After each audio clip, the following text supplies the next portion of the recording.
All right. So today we have another special guest. It's quite a week with special guests. Our seventh of the week, Chair of the Council of Economic Advisors, Cecilia Rouse, a member of the President's Family's Cabinet. This is not her first time in the briefing room, but as a quick introduction, she is a renowned labor economist who recently served as Dean of the Princeton School of Public and International Affairs. She previously served as a member of the Council of Economic Advisors in the Obama-Biden administration. I had the pleasure of working with her, and on the National Economic Council in the Clinton administration. She's the first African American and just the fourth woman to lead the CEA in the 74 years of its existence. She has a very busy day, as we all do. A lot going on here, but she'll take just a couple questions when she wraps up. And I'm so happy I don't have to put my mask back on. Okay, come on over. Great, thank you. Okay. Hello. So this past year, we've been living through a once-in-a-100 years pandemic, or at least that's what we certainly hope. The speed with which we powered down the economy was unprecedented, and while we have suffered and lost much over the past year, the efficiency and speed with which we have rolled out the vaccinations, even surpassing President Biden's own initial and I might say ambitious goals, has meant that the United States has made tremendous progress at curbing the virus. As a result, we are in the midst of restarting this economy in earnest, and we're making good progress in doing so. However, we must keep in mind that an economy will not heal instantaneously. It takes several weeks for people to get full immunity from vaccinations, and even more time for those left jobless from the pandemic to find and start a suitable job. Supply chains have been disrupted, and sectors that were hardest hit are just beginning to come back. I will also note that given the extraordinary and unprecedented circumstances of the pandemic, it will remain difficult for analysts to accurately forecast economic data until we have more fully recovered. For example, in just one day, we now anticipate an oversupply of masks and an undersupply of lipstick. I don't know about you guys, but that's what I thought of this morning. In all seriousness, different sectors of the economy will come back online at different times and at different paces. And while the actual economy will likely change from week to week, reported data will lag the process. As a result, as the economy recovers, there will be data that come in below expectations and data that will come in above expectations. We saw that this week with the CPI and last week with the jobs report. Today's report on retail sales in April came in softer than most expected after a large increase last month. At moments like this, it is important to focus on trends and not month-to-month or week-to-week oscillations. In that vein, we know that the initial estimate for first quarter GDP was 6.4%, outpacing growth in the Eurozone, and employment has grown an average of 500,000 jobs per month since January. Even while the overall trend in the economy is positive, the administration is working to help displaced workers with their searches so that they can find good, suitable work. And as the president emphasized earlier this week, if offered a suitable job, a worker receiving unemployment benefits must take it. We're also emphasizing to employers that there are resources to help them hire workers part-time without those workers losing their unemployment benefits through short-time compensation. And we're reminding employers of the extension of the Employee Retention Tax Credit in the American Rescue Plan. While it is important we continue to support workers, families, and businesses until the virus is more robustly contained, we also recognize the imperative of supporting the healing of our labor market. In the meantime, we know that the mismatch between different parts of the economy will show up in unexpected ways until the economy more fully recovers. As such, as the president urged earlier this week, we must be patient. At the same time, we cannot forget that the longer-term structural problems our economy faces as well. The Council of Economic Advisors released an issue brief just yesterday on the economic framework underlying the American Jobs Plan and the American Families Plan. Addressing these structural issues is so important to ensuring a strong economic future for our country, and that's why I'm so incredibly proud to be a member of the American Families Plan Cabinet, which was the original reason for me to be here today. And so I am now happy to take a few questions. All right, Nancy, kick us off. Thank you so much, Cecilia. I hear what you're saying about the fact that the economic numbers are going to be kind of unpredictable right now, but what did you make of the jump in consumer prices last month, the largest hike since 2008? Yes, I mean, that's obviously an important question, and it was interesting to me that even the Federal Reserve was a bit surprised by the jump. So we hadn't forecasted that. The forecasters hadn't expected that. But if you dig below the surface, what you see is, for example, 30% of that increase was in the used car sales market. And we know that there are supply chain issues there with the semiconductors. And if you think about getting back and healing markets, we know that rental car companies are buying, they have to replenish their stocks because they liquidated their stocks last year when people were not renting cars. We know that because of the American Rescue Plan, people were buying cars because many people were afraid of taking public transit, which is not good either. But instead of taking public transit, they wanted to buy more new cars. But with the shortage in the semiconductor supply chain, the supply just wasn't meeting demand. So that's where a big part of the jump was. Another part was in those sectors that were really hit by the virus. We saw some of them are starting to come back. The most vivid example that we found was in the airline industry, where we saw a 10% increase in their prices month to month. Well, I don't know about you guys, but I know lots of, okay, I'm working here, so I don't get time to do this, but other people I know are looking forward to taking time off this summer, and they're buying airplane tickets. So there was a 20% increase in airline tickets, but it's still a 10% increase in airline tickets, but it's still 20% below where it was before the pandemic. So those prices are increasing because we were at unusual lows because of the pandemic. They are rebounding as the economy starts to heal, but many of those sectors are actually not even back to where they were before.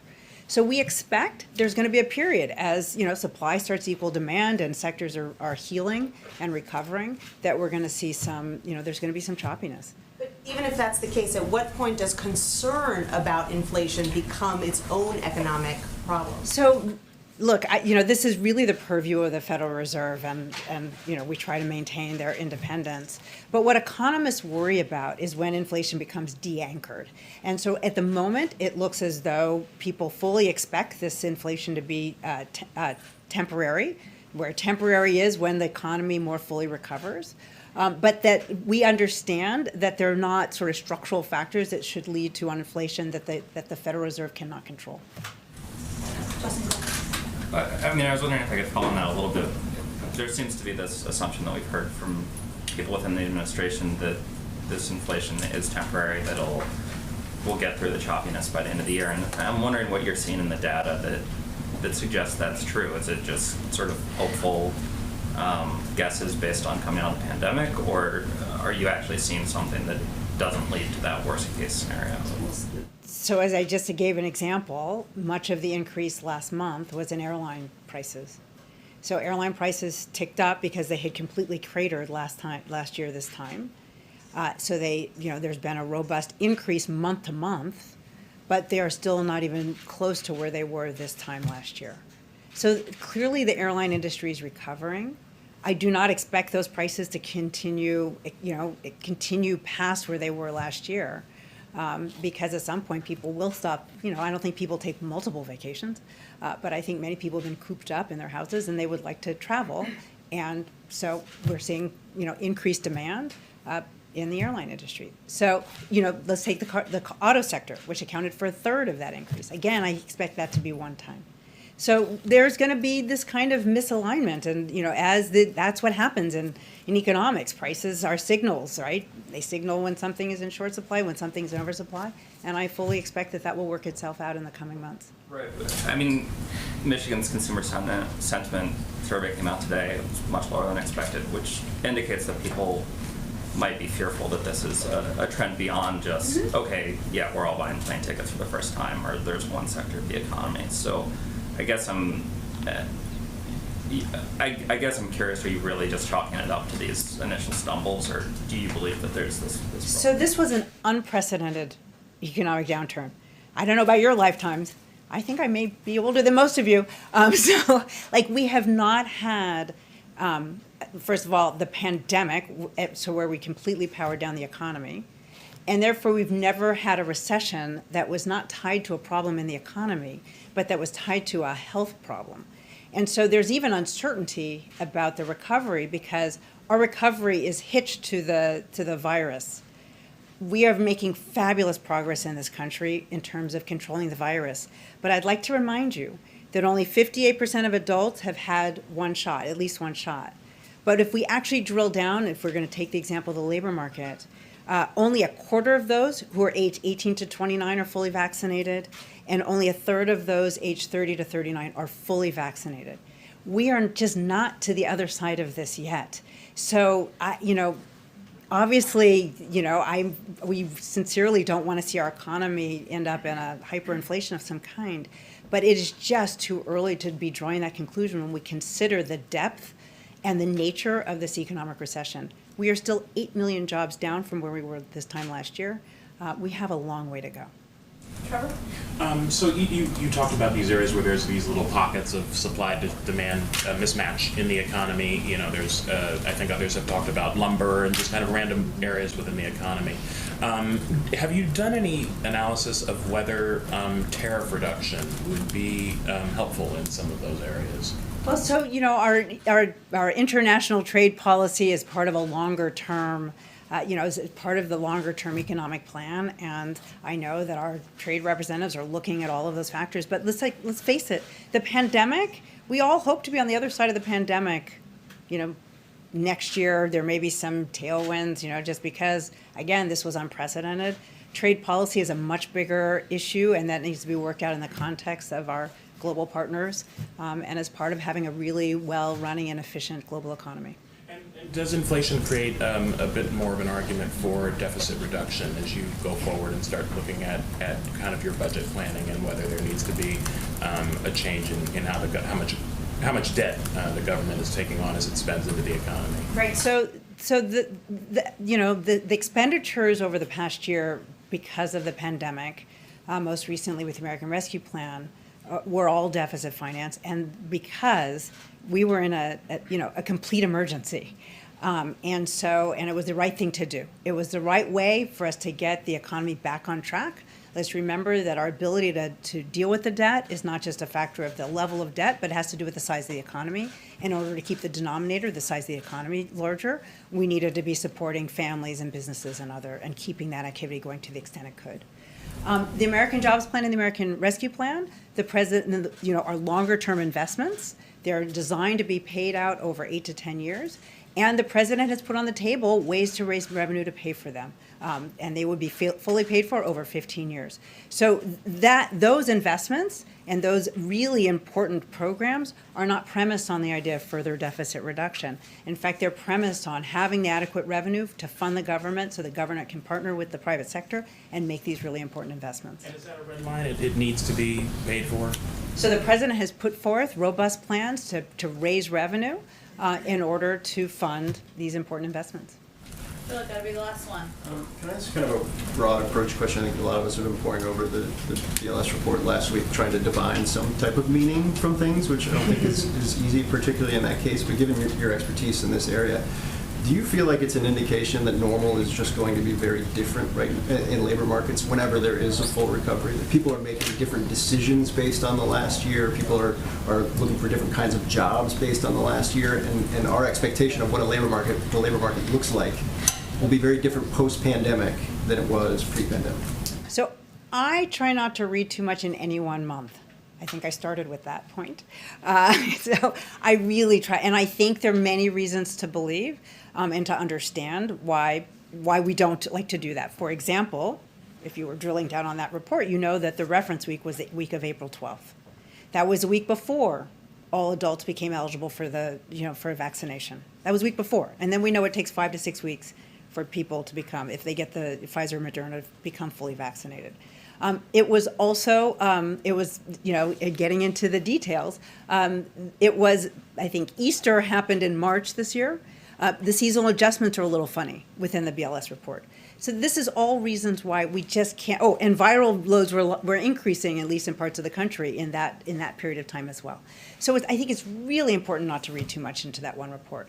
If we look over the last 3 months or the 3 months before that, we know that employment was rising. Do we expect there may be some sectoral reallocation as a result of the pandemic? Probably. We probably expect we've accelerated a bit more into remote kinds of employment and activities. But we also know that it's important that we make investments where we address, for example, the existential threat of climate change. We know this country needs to be making those kinds of investments.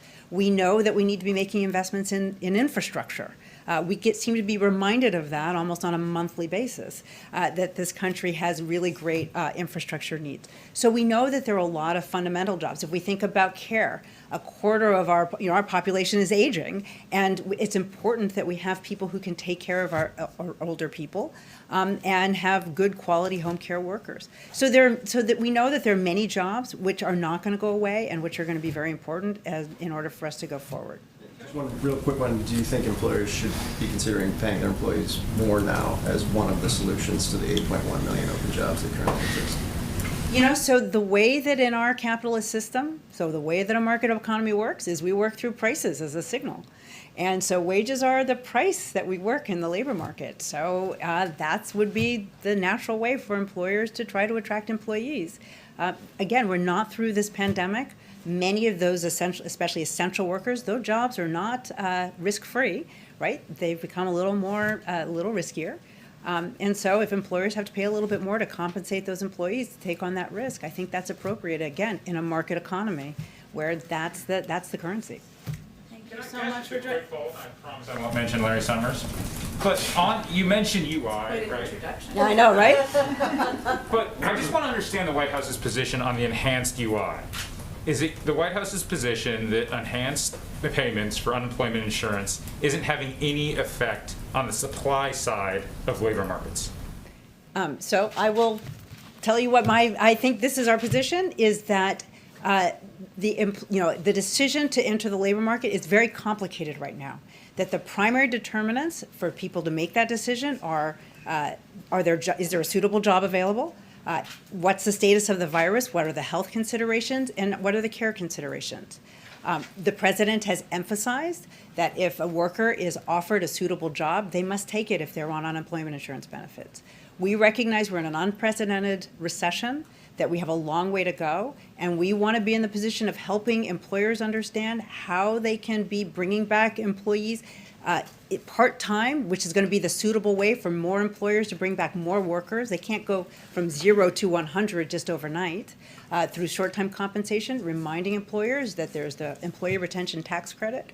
And so we recognize that right now, most of those who are working age are not fully vaccinated. It's going to take time. But workers, as they become fully vaccinated, as the economy starts to open up, we're expecting that they will be looking for suitable jobs, and they will be finding them, and we will get back to normalcy sooner than later. Is or is not a factor for supply side on the labor market?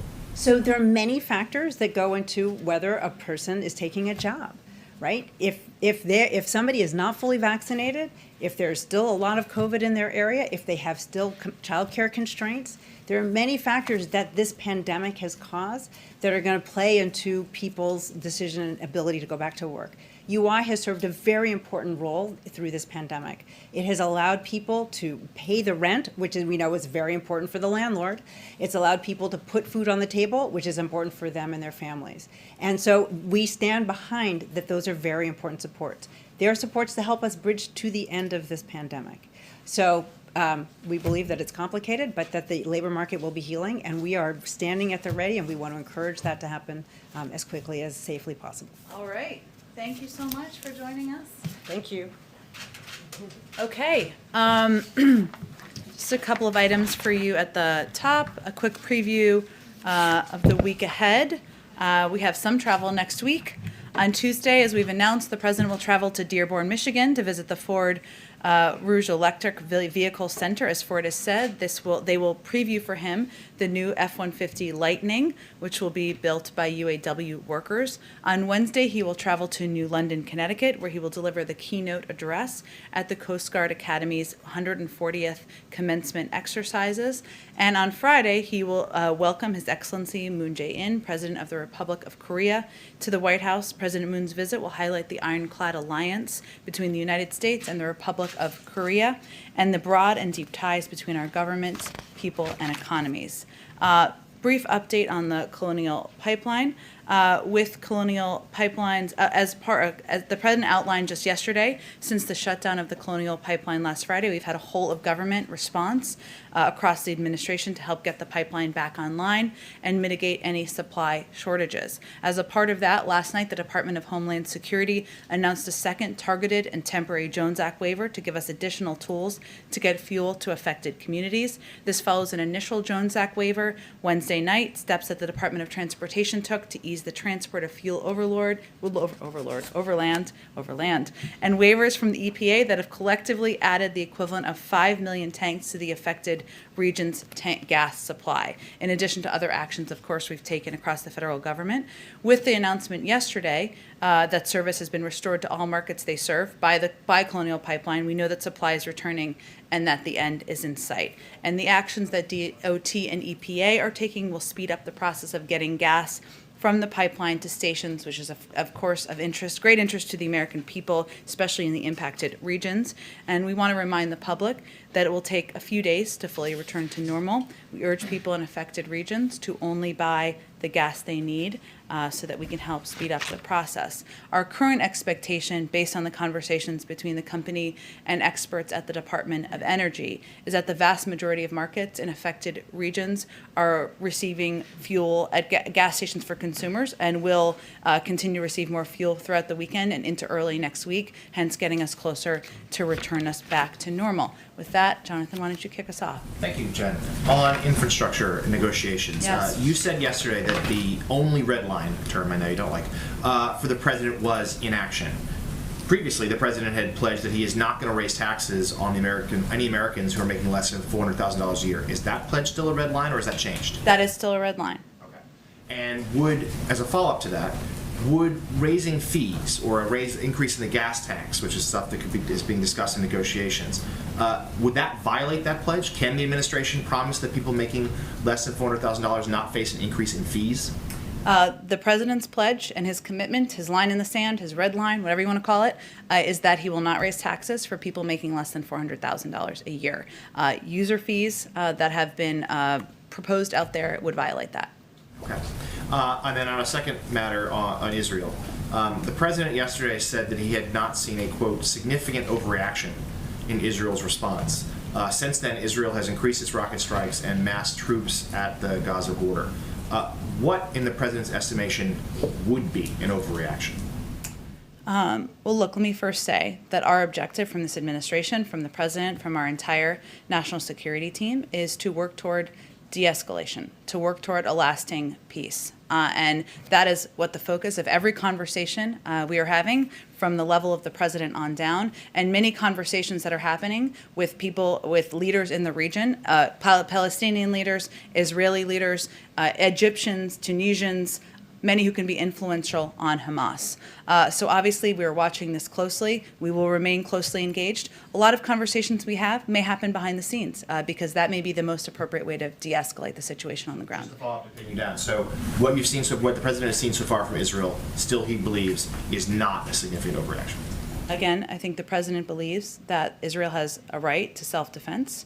Obviously, just if we take a step back and remove ourselves for a moment, which I know is hard to do, from the politics, clearly what's happening on the ground, the loss of life, the loss of children's lives, the loss of family members' lives, whether it's Palestinian lives or Israeli lives, is incredibly tragic. It's horrific to watch. That is certainly why our focus is on de-escalating what is happening on the ground. That's our human reaction to what we're seeing. What we're also focused on, the president, many people on our team have been working on issues in the Middle East for decades. And what we also know is that sometimes these conversations need to happen privately in order to have an effective outcome. And that's what our focus is on.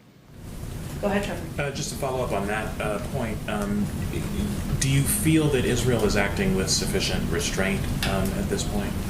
Again, as the president conveyed in his statement, Israel has the right to self-defense. Our focus remains on continuing to use every lever at our disposal to de-escalate the situation on the ground. I think it's also important to remind people Hamas is a terrorist organization. Hamas does not represent the views, the families, the people who are suffering, all of the Palestinian people who are suffering as a result of this violence. But there's no justification for 1,500 rockets coming from Hamas into Israeli communities in Israel either.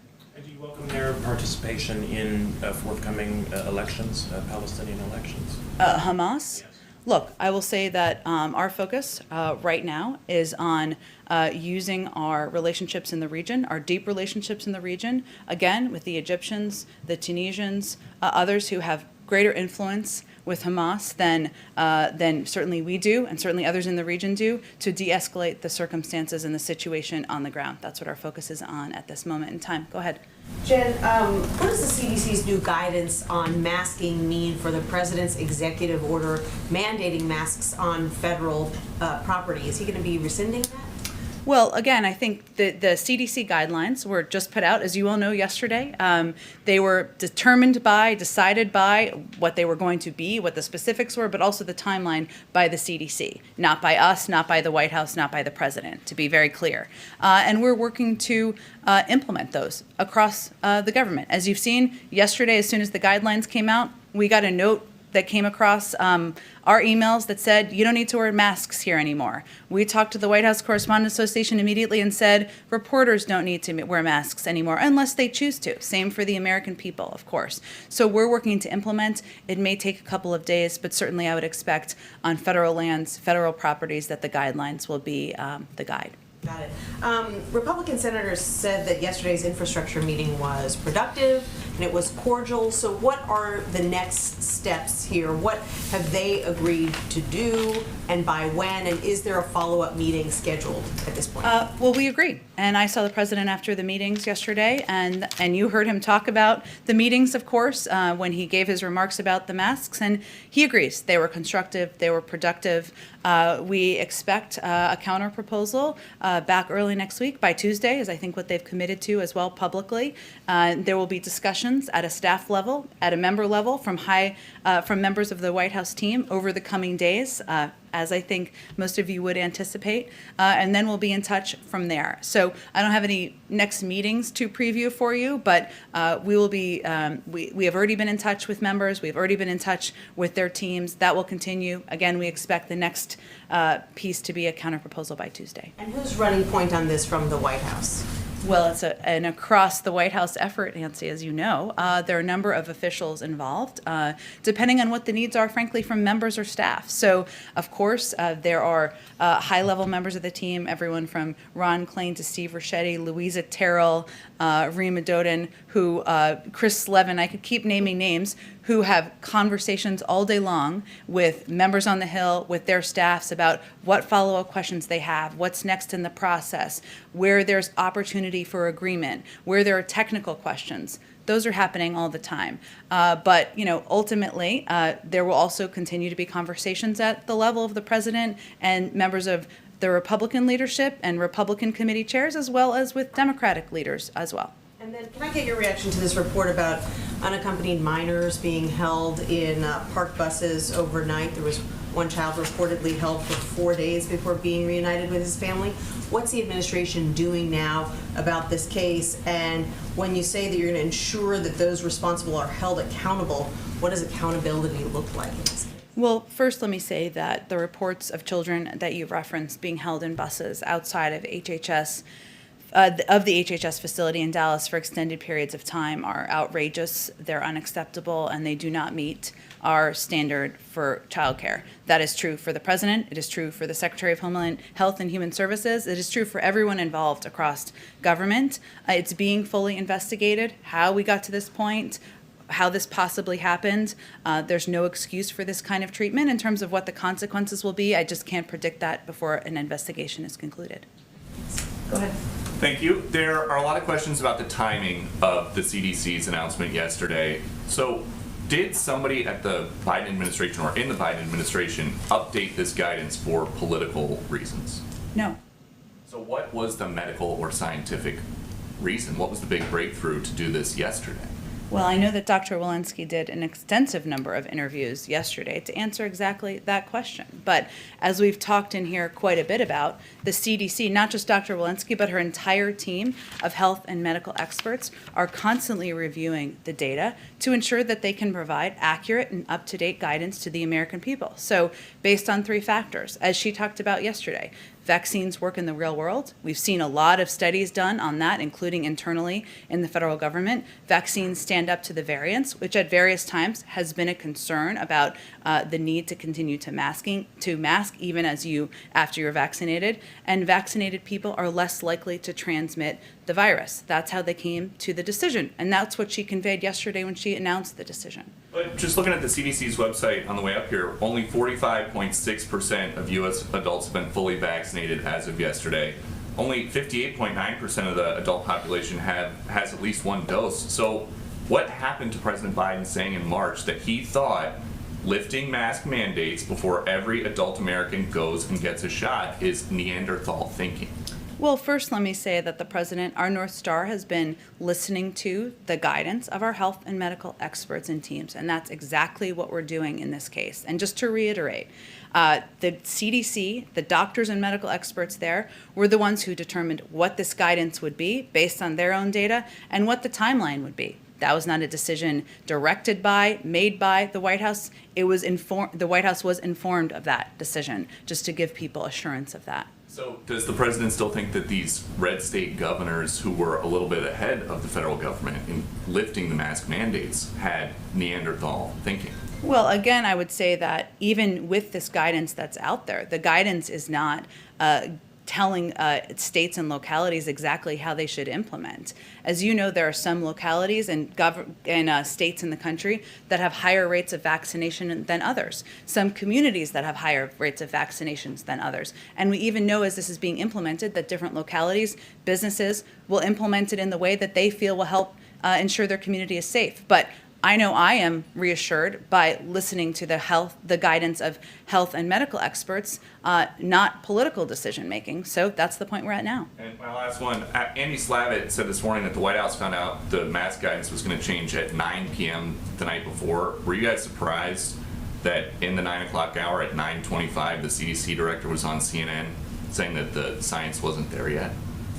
I didn't watch that interview. I can just tell you that a small number of we were informed the night before that the guidance, that they'd made a decision about the guidance. They planned to announce it the next day. And even here, only a small number of people knew that announcement was going to be made. Hence, if you were here yesterday, you saw a kind of shock of people taking off their masks around the building. But, it may have been at the point where they were not ready to make the announcement yet, but I point you to the CDC on their specific rollout plan. Go ahead. Are you guys engaged in any discussions about changing the federal transportation mask mandate at this point? Well, first I would say we're continuing to review, our health and medical experts are continuing to review the applicability and what is safe to do based on this guidelines, based on their new data. But I don't have anything to preview for you on that front. We'll continue to look to them for guidance on what is safe on an airplane or a train or anything like that.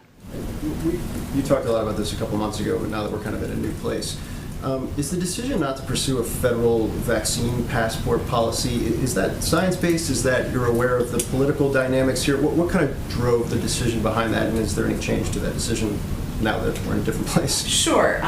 There's no change to it. We are not currently considering federal mandates. We are instead focused on ensuring all Americans understand the benefits of vaccination, that we're answering their questions, and that they have access to get vaccinated. We also understand that private sector companies may decide that they want to have requirements. That's up to them to make that determination. If you are running a stadium, if you are a sports team or something like that, you have different considerations. We fully respect that, but we have no plans to change our approach from the federal government. And last one, just kind of looking back, it's been a bit of an interesting week overall. It has been? A little bit. Is there ever concern, and I understand that this is the deal when you're the President of the United States, but you guys have spent the first 100+ days really laser focused on vaccines and economic aid, that things like the reality of being president takes the focus off your agenda at a pretty crucial time legislatively? So the president's view is that this is exactly what he was elected to do. is to lead the country during a time of multiple crises. And he came into office, of course, facing both a historic pandemic and 10 million people out of work. He was already facing dual crises when he came in. But his view is that this is what the American people elected him to do. This is why he put together the team he put together to be prepared in these moments. And this is, and the American people elected him to be prepared for whatever comes his way. Go ahead. A quick one to follow on Phil first, which I suspect will On get us- passports? No, on the guidelines that are being updated Sure. by the CDC. Yeah. A question is about cruise ships and whether they'll be able to sail from U.S. ports. I assume you're going to give a similar answer about how that's still being kind of looked through, but I am curious if you had any update on those. I don't have an update. We certainly understand all the interests, and I will say that just like companies and businesses are digesting this, so are we in the federal government, and we are even here as it relates to how many staff will be on campus and when we can have a full briefing room. We're eager to get back to a version of normal, but we need a little bit of time to implement it and also to review additional steps. And then a couple on the infrastructure negotiations. I guess I'm trying to sort of fully understand what the president's strategy is with these negotiations with Republicans, and it seems like, but I guess I'm asking you to correct me if I'm wrong, that he would be willing to go for a smaller hard infrastructure deal with Republicans and then maybe combine the remainder of it into a deal that he would push through with reconciliation with Democrats on the softer infrastructure stuff that you guys have outlined. Is that the basic preferred approach of the White House at this point? I know we like to get ahead of the legislative process, but there's a lot that can happen in one day or 1 week or 2 weeks, as you all know from covering this for some time. I will say the fundamentals are this. The president remains committed to all the ideas he has put forward, investing in infrastructure, creating millions of jobs, ensuring that we can do more to support families across the country with childcare, giving additional benefits. He's committed to all those ideas. There are a range of mechanisms for moving them forward. So yes, we're having a discussion over the last several days that has been primarily focused on different options for hard infrastructure. And we expect a counter-proposal on that early next week. But again, there's a range of ways to move these ideas forward. He's quite open to them. We're focused on this component at this moment, but we're not going to get too far ahead of where we are in discussions with not just the Republicans, but a range of Democrats as well. And then we've seen, obviously this week, some Republican governors pull back expanded unemployment benefits, which is a key priority of the president's in the first COVID stimulus bill. We saw with Obamacare also that some Republican governors didn't opt into Medicare expansion, so it blocked benefit for the President Obama had saw it in those states. And so I'm wondering if that is at all causing you guys to reconsider elements, especially the families plan, that, things like community college tuition, the free pre-K program are all administered by states. So if there's a worry that by essentially giving Republican governors who have been vocal about disagreeing with the president the keys to these priorities, whether if there have been any lessons learned from what we've seen in the last few weeks.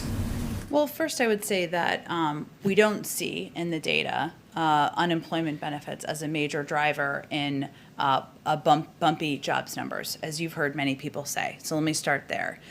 Second, the investment in universal pre-K and extended community college, we don't see as a partisan proposal. And in fact, if you look across the country, there are some states that you might consider red states that have done things like universal pre-K and have been quite successful at it. And these are investments, in our view, that are certainly they have a semi-short-term benefit, but more, they have a long-term benefit because kids who attended pre-K as opposed to daycare have more than 50% more likely to graduate from high school. So it doesn't change our approach to that. It doesn't change our view that in order to be more competitive over the long term, these are key and vital investments. And yes, it will need to be a partnership with the states, but we've also seen since then, to build on the Medicaid expansion, a number of, quote unquote red states have expanded because they see the benefit and they have seen how it has helped states. And we're hopeful as we work through this and we talk to governors, they can recognize this is not a partisan proposal. It's something that can help the next generation of workers be more competitive. Go ahead. Oh, you, Matt. Go ahead. All right, and thank you, Jen. Republicans throughout this negotiating process this week have made clear that they're not going to touch the 2017 tax cuts, which is a fundamental way that Biden wants to raise revenue. You've made clear that he's not open to user fees. What other, in trying to understand where the compromise is, are there any other avenues that the president sees where he would be open to raising revenue? Well, one of the proposals he made was having the IRS play more of a role in ensuring people are paying the taxes they owe. That's one component. But I do expect there may be components and proposals that are put forward that are discussed in these private discussions that may not cross either of those lines. The bottom line for the president, as I said already during this briefing, is that he's not going to raise taxes for people making over $400,000 a year. So that's not a place where he is going to budge. But he is open to a range of ideas, including ones he didn't propose. Is that something he's expecting them to come back with on Tuesday? Is some sort of way to raise revenue that you can begin that discussion? Because it seems like most of the discussions have been absent of revenue raisers. We certainly expect that will continue to be a part of the discussion. But what I think is important to remember here from our vantage point is that the positive sign is that there is agreement in the need to invest in infrastructure and modernize our infrastructure. What we were talking about is how to pay for it. That's an important component and a part of the discussions, but the agreement on investing in infrastructure across Democratic and Republican leaders and the President of the United States is certainly a significant positive development. Quickly, Yeah. just on Israel, President Obama in 2012 sent Hillary Clinton to broker a ceasefire in Gaza. Is there any discussion in this White House of sending Tony Blinken this time around to negotiate a ceasefire in Gaza? Well, let me say that at this point in time, the step we've taken is we have a envoy, a deputy assistant secretary from the State Department, who is over there playing a role, engaging in working toward a lasting peace. We also have a great deal of trust in our team that is on the ground, led by career staff who have a great deal of experience in the region. And obviously, we'll continue to evaluate what's needed and how we can play a constructive role. But what I can tell you is that our engagement is extensive, it is deep, and it will continue behind the scenes. And that includes with Israelis and Palestinians. It also includes key leaders in the region who we think can play a constructive role in bringing us to a more peaceful outcome. Chris, go ahead. What message is the president trying to send by having DACA recipients come here? And you have all these priorities. You obviously have the jobs and infrastructure. You have he's put kind of a timeline down for the police reform bill. Where does immigration rank in terms of what is the timeline he sees for getting that done? Well, first, I think the president believes that DACA recipients are part of the American story and part of the fabric of who we are as a country and kind of what the American dream represents. So bringing them here is an opportunity to highlight that. And there has historically been agreement about the powerful stories of DACA recipients, of the incredible contributions they have the potential to make in our country from Democrats and Republicans. He's certainly bringing them here to highlight that. And as he said in his joint session address, he believes there's an opportunity to move forward on areas where we agree. So let's find areas where we agree on immigration reform. I will say it remains, he put forward a immigration bill, as you know, on his first day in office. He continues to advocate for that. He talked about it in his joint session speech, and he'll continue to have conversations and have his senior staff have conversations about how we can move that or components of that forward. And It's a very jarring phone ringing. obviously you've seen this leadership purge in the House. I'm curious, has the president spoken with former Vice President Cheney? I'm not aware of any call with former Vice President Cheney, no. Go ahead. Yes, does the White House think it's going to help convince unvaccinated people to get their shots when they hear that it's safe for the vaccinated to remove their masks? And can that be part of the sales pitch going forward to get vaccinated? Well, it's an interesting question, but I think one thing that's just very important to make clear is that the CDC, who has no role in determining how to get more people vaccinated, or operationally, right, made this determination based on data and the advice of health and medical experts. If you move beyond that, it is now that guidance is out there, it is important for people to understand the benefits of being vaccinated. And they can obviously make a choice if they will wear a mask or not. We're going to operate with kindness, as the president said yesterday, but it is something we will continue to talk about and continue to remind people that if they go get vaccinated, if they get those 2 vaccines, they may feel like it's a pain in the neck, but there are benefits, and we'll keep talking about that absolutely. Going back to unemployment insurance, a growing number of Republican governors, I think 16 at this point, have been opting out of the federal subsidies to unemployment insurance. What's the White House's position on that? Do they discourage more states from doing that?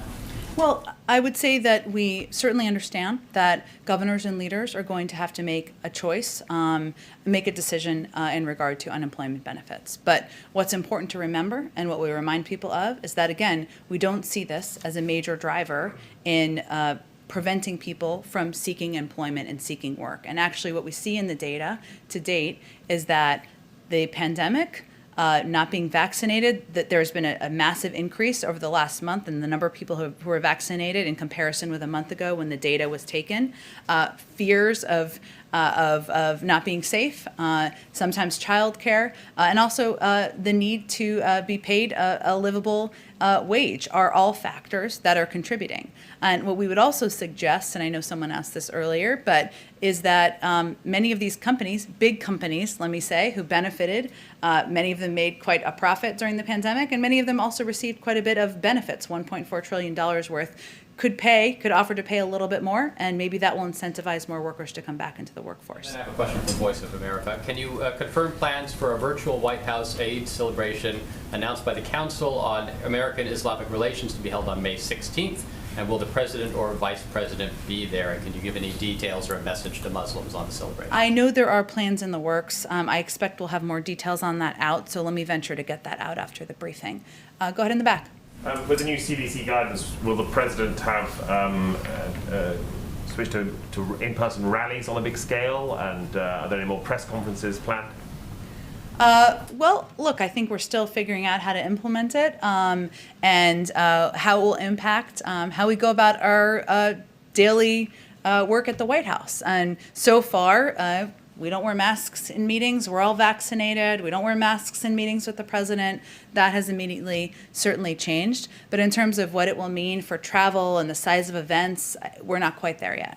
And just on the change in Republican House leadership, some concerns have been expressed that this party's become anti-democratic, that in particular, if Republicans win back the House next year, as historical trends suggest they've got a great chance, that they would refuse to certify the results of a 2024 presidential election win if it was a Democrat. How worried is the president about that? Is it something he would talk to Republican leaders about? I will tell you the president has not spent much time worrying about the outcome of midterm elections that are a year and a half away. But what his focus is on is continuing to do the work of the American people, get the pandemic under control, put people back to work, look for opportunities of common ground to work even with Republicans to get that done. And while the Republican Party may be having a bit of a identity crisis right now about who they are and what they stand for, he's very clear about who he is, what he stands for, and what he's going to do as president. Go ahead. Coming back to the Middle East, it's getting more and more lost because what's going on in Gaza, that everything started in Jerusalem. What is President Biden's position on East Jerusalem? Is East Jerusalem on the table when the administration is speaking about viable two-state solution? Well, that is an issue that has long been and will always be for discussion between two parties in a negotiation about the path forward. So I don't have an additional position on it. Go ahead. Thank you very much, Jen. I have a question about U.S. aid to Israel and to Gaza. First, 1,500 rockets from Gaza going toward Israel. The Iron Dome has taken down many, many rockets. That's cost a lot of munitions. Is the U.S. going to help Israel replenish the Iron Dome? Well, I don't have anything to preview in terms of additional assistance. I will say that we have an important relationship, partnership, strategic security relationship with Israel. As you know, we have provided a range of support over the last several years and even decades, including the Iron Dome, but I don't have anything to preview in terms of additional support. But you won't commit to replenishing the Iron Dome? I don't have anything to preview for you in terms of additional support. We've long been a supporter, both in terms of our partnership, but also our security assistance that we have provided to Israel. That's been consistent. Nothing has changed in regard to that approach, and I don't expect it would moving forward. On April 7th, the State Department announced that it unlocked $75 million in economic assistance to the West Bank and Gaza. Mm-hmm. Is that being reviewed in light of the rocket attacks coming from Gaza to Israel? That was humanitarian assistance to the Palestinian people. Again, Hamas is a terrorist organization. The Palestinian people are also suffering as a result of the actions of this terrorist organization and the steps that the rockets that they have launched into Israel. So, no, the humanitarian assistance will, of course, continue. What specific steps has President Biden taken to help de-escalate the conflict? Well, I went through this a little bit the other day, but let me go through some of it. First, as you know, the president obviously has had his own conversation with Prime Minister Netanyahu. We've had dozens of high-level calls and meetings with senior U.S. officials and with senior officials from Israel, the Palestinian Authority, our Arab partners, and other stakeholders. Our national security advisor has spoken with his counterpart in Israel multiple times. We've had regular dialogue multiple times per day with Egyptian and Qatari officials. So we have been incredibly engaged at the highest level here from the federal government. As you know, sometimes those conversations need to take place privately. And we, of course, want to convey who we're talking to and what the messages we're conveying, but we're not going to read out every single conversation either. Is President Biden just trying to stay out of it? I think that what I just outlined makes clear that he's asked his team to not only keep him updated and abreast of what's happening on the ground, but to be deeply engaged with the Israelis, the Palestinians, and also with leaders and partners in the region to work toward a more lasting peace. When he said this week that he was going to be closing down sooner rather than later, what was the indication from his conversations with Netanyahu? Well, that was certainly our hope. And obviously, what happened, I think, earlier this week is that assurances from Hamas that they were prepared to stand down proved to be false. And we certainly understand that that can happen in these conflicts, but we still need to stay at it and remain engaged with all of the parties in the region. Go ahead in the back. Yeah, two questions for you. One, a couple of days ago, we saw the release of this year's Religious Freedom Report, and Secretary Blinken said that religious freedom is no more or no less important than any other human right. Why should the faith community not see that as a de-emphasis when the previous administration made religious freedom a top priority? Well, I think it's just how you look at what human rights are. I think what the secretary, and I certainly send you to the State Department, but religious freedom, what he was saying is it's incredibly important around the world, and we're going to work to protect that. And I think our U.S. policies convey that. But as is the freedom of speech, the freedom of expression, and you know that the role of the State Department when they put out this report is, and any report, is certainly to convey what our values are from the United States and what we're going to convey as we engage diplomatically around the world. And what do you say to those who are criticizing the president and vice president who have not to date made an in-person visit to the southwest border? Who are those? Who are those?